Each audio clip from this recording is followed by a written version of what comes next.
السلام علیکم۔ آپ لوگوں کی صرف ایک غلطی کی وجہ سے چوزا مر سکتا ہے۔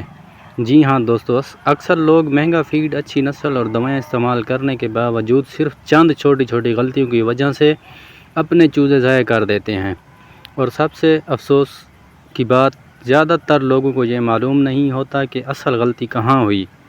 اگر آپ بھی گولڈن مصری، بلیلر یا لیئر چوزے پالتے ہیں تو یہ ویڈیو آپ کے لیے بہت ضروری ہے۔ ویڈیو کو آخر تک دیکھیں، کیونکہ آج میں آپ کو وہ عام غلطیاں بتاؤں گا جو چوزوں کی جان لے لیتی ہیں، اور ان کا آسان حل بھی بتاؤں گا۔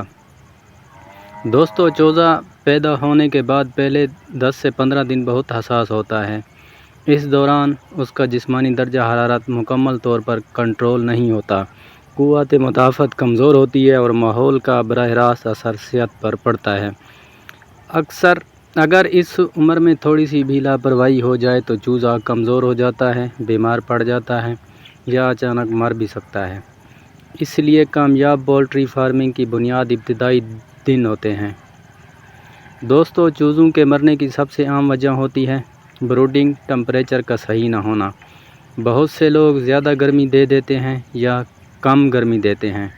دونوں چیزیں چوزوں کے لیے خطرناک ہیں۔ اگر زیادہ گرمی ہو، چوزے منہ کھول کر سانس لیتے ہیں، پانی زیادہ پیتے ہیں، فیڈ کم کھاتے ہیں اور ایک دوسرے سے دور بیٹھتے ہیں۔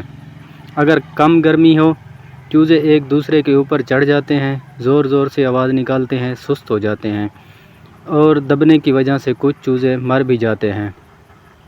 پہلے ہفتے میں درجہ حرارت تقریباً 32 سے 35 ڈگری سینٹی گریڈ رکھیں، پھر ہر ہفتے تھوڑا تھوڑا کم کرتے جائیں، اور سب سے اہم بات،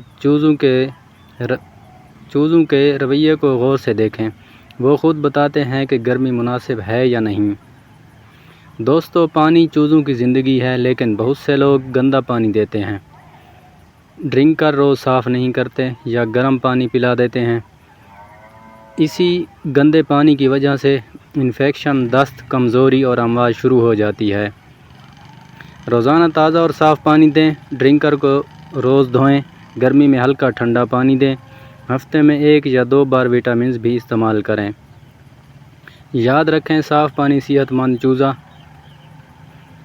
بہت سے لوگ سستا یا پرانا فیڈ استعمال کرتے ہیں۔ کچھ لوگ فیڈ کو کھلا چھوڑ دیتے ہیں یا نمی والی جگہ پر رکھتے ہیں، جس کی وجہ سے اس میں فنگز اور بیکٹیریا پیدا ہوتے ہیں۔ ایسا فیڈ چوزوں کو کمزور کرتا ہے، گروتھ سست کرتا ہے اور جگر کو نقصان پہنچا سکتا ہے۔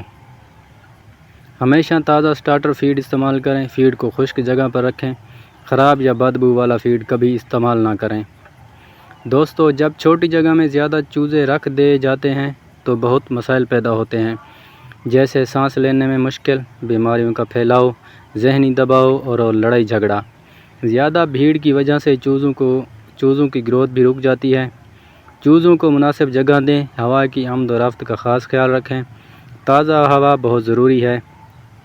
بہت سے نئے لوگ ویکسینیشن کو سنجیدگی سے نہیں لیتے۔